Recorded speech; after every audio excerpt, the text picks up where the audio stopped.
One of the causes of action that we will always consider bringing against a software integrator or a software vendor is a claim for fraud or fraudulent inducement. My name is Marcus Harris. I'm a software and technology lawyer. For the last 20 years, I have drafted technology-related agreements and litigated failed ERP implementations and digital transformations in courts across the country. ERP vendors will often oversell the software, misrepresent the functionality or the fit of the software for the customer's business or the customer's industry, or misrepresent their experience within that industry, all for the purposes of selling software. One of the claims that we will almost always bring, if that's the scenario, is a claim for fraud or fraudulent inducement. And the reason we do this is really strategic.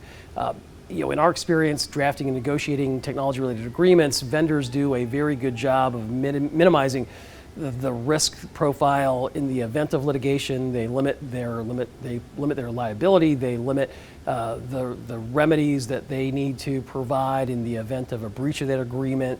They limit remedies associated with breaches of warranty. And so the recourse available if you're stuck within the four corners of that contract are going to be very narrow, and they're not going to provide much remedy or much recourse at all. You may be stuck with a minimized damages number that's not going to provide any kind of relief to you. It's not going to provide any kind of recovery, certainly not equal to the damages that you've incurred in connection with the ERP failure, the utilization of that software, the failure to utilize it, whatever damage it's wreaked on your business. So the contract itself is probably not going to be where you're going to look. You need to make a strategic effort to get outside the four corners of that agreement. And the fraud or fraudulent inducement claim is really one of the ways that you're going to do that. The advantages of this claim are that I think it makes that software vendor or that software integrator have to take you seriously. They look at these lawsuits, they get sued on a pretty regular basis depending on the vendor. And the knee-jerk reaction, and I was in-house previously and I know, is to look at these things and to really discount the allegations that are being made. But if you have a very credible allegation of fraud or fraudulent inducement laid out in the body of that complaint, they're going to need to take you seriously. You're going to increase your ability to negotiate some sort of a resolution, ideally short of full-blown litigation.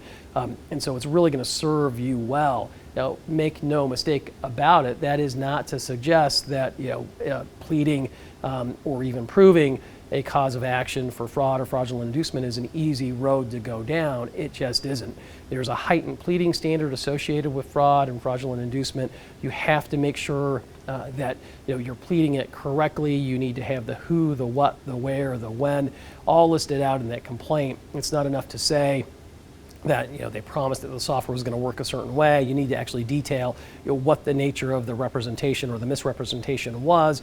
You need to identify who said it, to whom they said it, the date that they said it, where you were when it was said.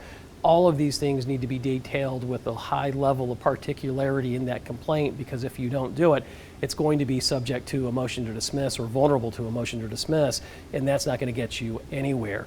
So, again, pleading fraud and fraudulent inducement, I think, is easier said than done. It's a difficult road to go down. It's hard to prove, it's hard to plead, but if you can do it, and you can do it effectively, it's really going to serve you well in recovering damages that were incurred in connection with the digital transformation failure that you had to deal with, or been victimized by the ERP vendor or integrator. If you have any questions about bringing a cause of action against your integrator or software vendor for fraud or anything else, please feel free to reach out to us. We'd love to talk to you about it and discuss what your options are.